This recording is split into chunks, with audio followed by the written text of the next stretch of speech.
স্বনির্ভর করেছিল, সুন্দর করেছিল বলে আমি এই গর্বিত কুমিল্লার বাসিন্দা। আমি আগামী প্রজন্মের কাছে তেমনি একটা সুশৃঙ্খল সুন্দর কুমিল্লা উপহার দেওয়ার জন্য আমি রাজনীতি করি। আমি রাজনীতি করি একটা ক্ষুদ্র ব্যবসায়ীদের জন্য, আমি রাজনীতি করি ব্যাটারি চালিত রিক্সা চালকদের জন্য। আমি অনেকের প্রশ্ন করেছি, তাদের বক্তব্য একটাই, ইয়াসিন ভাই আপনাকে আমরা চাই। আমি রাজনীতি করি ফুটপাতের ব্যবসায়ীদের জন্য, আমি রাজনীতি করি ক্ষুদে ব্যবসায়ীদের জন্য, আমি রাজনীতি করি বড় ব্যবসায়ীদের জন্য।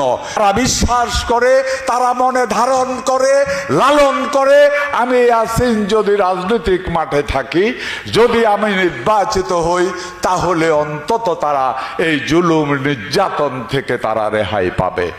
আমরা কারা? আমরা শহীদ রাষ্ট্রপতি জিয়াউর রহমানের আদর্শের সৈনিক এবং বিশ্বস্ত সৈনিক। আমরা বিগত 17 বছর দল যেই কর্মসূচি দিয়েছে, সেই কর্মসূচি বিভিন্ন বাধা উপেক্ষা করে, মামলা হামলা উপেক্ষা করে আমরা তা বাস্তবায়ন করেছি। চেয়ারম্যান, আগামী দিনের প্রধানমন্ত্রী, দেশ নায়ক তারেক রহমানকে বলতে চাই, বিগত 17 বছর আপনি কুমিল্লা 6-এ কাকে পেয়েছেন? আজকে নমিনেশন অন্যদিকে কেন যাবে? সারা বাংলাদেশে সবচেয়ে বেশি বিগত দিনে নির্যাতিত হয়েছে শহীদ জিয়ার পরিবার।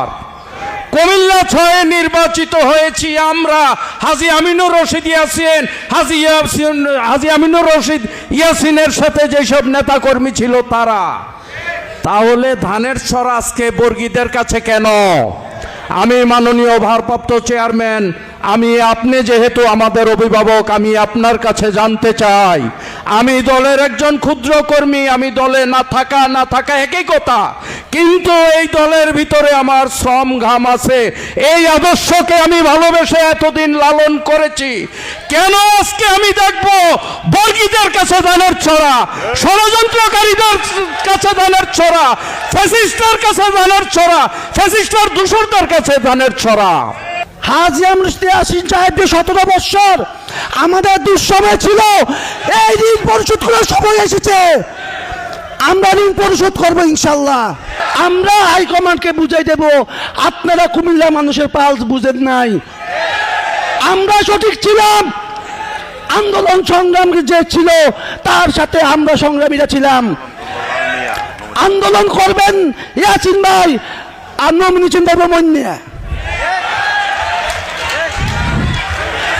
সদরে রাজনীতি করছি, গ্রামের কোনো নেতৃত্ব মেনে নিতাম না ইনশাল্লাহ।